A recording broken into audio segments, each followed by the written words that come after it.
एक गांव में एक बूढ़ी औरत देवी और उसका पति रामू रहते थे। उसके 2 बेटियां थीं, सुनीता और रानी। वह सब बहुत गरीब थे। देवी और रामू अपना खेत बेचकर सुनीता की शादी एक अच्छे घर में करा देते हैं। सुनीता बहुत ही लालची औरत थी। शादी के बाद वह कभी भी अपने माँ बाप से मिलने नहीं आती थी। रानी बहुत ही ईमानदार और अच्छी लड़की थी। रानी पूरा दिन अपने माँ बाप के काम में हाथ बटाया करती थी। एक दिन रानी के घर में खाने को कुछ भी नहीं रहता है। सब बहुत दुखी हो जाते हैं। माँ, आज तो खाने को कुछ भी नहीं है, हम क्या खाएंगे? बेटा, आज रात कैसे भी करके गुजार दो। कल सुबह होते ही हम जंगल से कुछ लकड़ियाँ काट कर बेच देंगे, जिससे कुछ पैसे मिलेंगे। तब उन्हीं पैसों से कुछ खाने को आएगा। हाँ रानी बिटिया, अब तो कल ही कुछ हो पाएगा। उस रात रानी और उसके माता पिता बिना कुछ खाए सो जाते हैं। अगले सुबह होते ही रामू जंगल लकड़ियाँ काटने निकल जाता है। रामू की उम्र ज्यादा होने की वजह से वह लकड़ियाँ नहीं काट पाता है। उसके हाथ पैर कांपने लगते हैं। रामू लकड़ियाँ जैसे तैसे काट ही रहा था कि उसे एक आवाज सुनाई देती है। अरे, यह कैसा आवाज है? लगता है किसी जानवर का बच्चा कहीं फंस गया है। जाकर देखता हूँ। रामू आवाज की ओर जाने लगता है। कुछ दूर जाने पर रामू देखता है कि एक हिरण का बच्चा एक बड़े से गड्ढे में गिरा होता है। हिरण का बच्चा गड्ढे से बाहर आने के लिए बहुत कोशिश करता है, पर वह बाहर नहीं आ पाता। लगता है किसी शिकारी ने यह गड्ढा खोदा है। रामू गड्ढे के पास जाकर जैसे तैसे हिरण के बच्चे को बाहर निकालता है। जैसे ही वह बच्चा बाहर आता है, तुरंत वहाँ हिरण की माँ आ जाती है।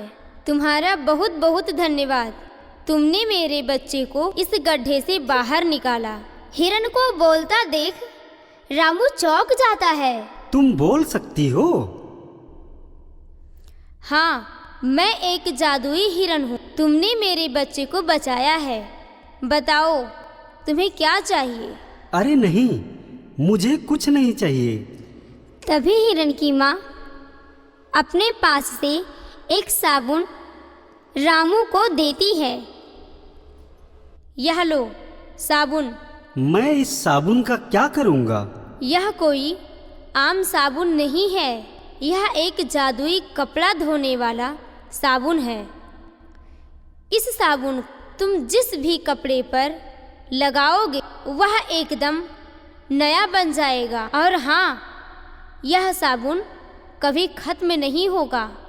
इतना कहकर हिरण की माँ अपने बच्चे को लेकर वहाँ से चली जाती है। अरे वाह, अब इस साबुन की मदद से मैं गांव भर के कपड़े साफ करूँगा, जिससे घर में कुछ पैसे आएंगे।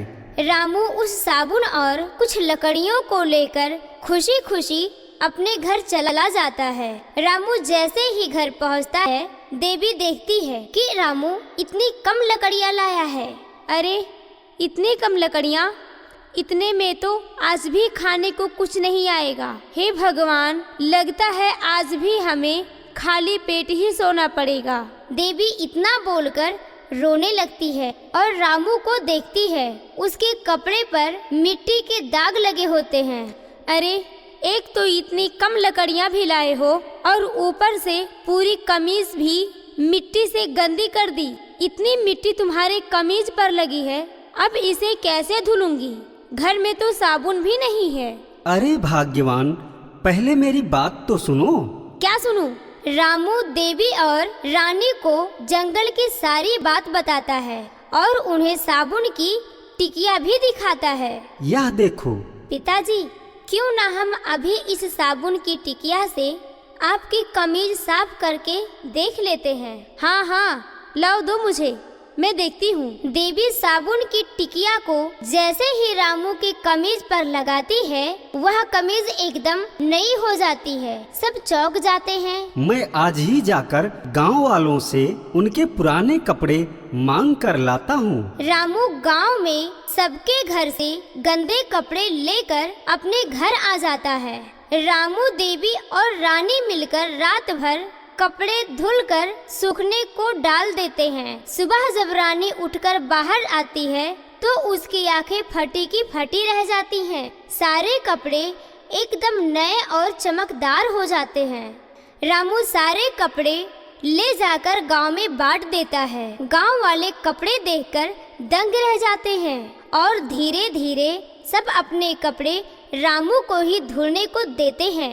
धीरे धीरे रामू अपने घर के पास एक बड़ी सी धुलाई सेंटर खोल लेता है और खूब आलीशान बंगला भी बना लेता है। रामू की चर्चा अब पूरे गांव के साथ साथ आस पड़ोस के गांव में भी होने लगी। एक दिन रामू के कपड़े धोने के बाद सुनीता को पता चलती है। अरे यह सब कैसे हो गया? उनके पास तो खाने तक पैसे नहीं थे और सब इतनी जल्दी इतना बड़ा घर और धुलाई सेंटर भी खोल दिया। कुछ तो गड़बड़ है, मुझे आज ही जाकर पता लगाना होगा। सुनीता तुरंत ही अपने माता पिता के घर पहुंच जाती है और दरवाजे से छुपकर उन्हें उस जादुई साबुन से कपड़ा धुलते देख लेती है। अच्छा, तो यह बात है। तभी तो मैं सोचूं कि यह सब इतना जल्दी इतने अमीर कैसे बन गए। सुनीता घर में जाकर रामू, देवी और रानी से मिलती है। अरे माँ, तुम सबके पास तो इतने पैसे आ गए, तुम मुझे तो भूल ही गई। अरे नहीं बेटी, यह सब क्या बोल रही हो? हमारा जो भी कुछ है वह सब तुम्हारा और रानी का ही तो है। अच्छा माँ, तुम मुझे उस जादुई साबुन के बारे में क्यों कुछ नहीं बताया? अरे बेटी, तू तो कभी आती नहीं यहाँ, तो तुझे बताऊं कैसे? पर अब तू उस जादुई साबुन के बारे में जान ही गई है तो यह बात किसी को भी मत बताना, ठीक है माँ? सुनीता अपने माता पिता के पास कुछ दिन रहती है।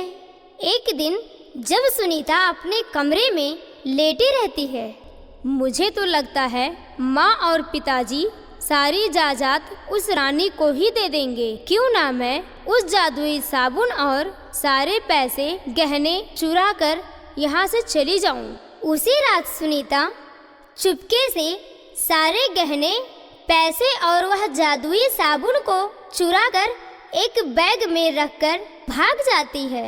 पर जैसे ही वह अपने घर पहुंचकर बैग खोलती है तो उसे बैग में कुछ भी नहीं मिलता। वह हैरान हो जाती है और रोने लगती है। उसे अपने गलती का पछतावा होता है। उसे यह पता चलता है कि चोरी करना बुरी बात होती है। इधर रामू, देवी और रानी घर का सारा सामान गायब देखकर हैरान परेशान हो जाते हैं कि तभी सुनीता वहाँ आ जाती है और उन्हें सारी बात बता देती है।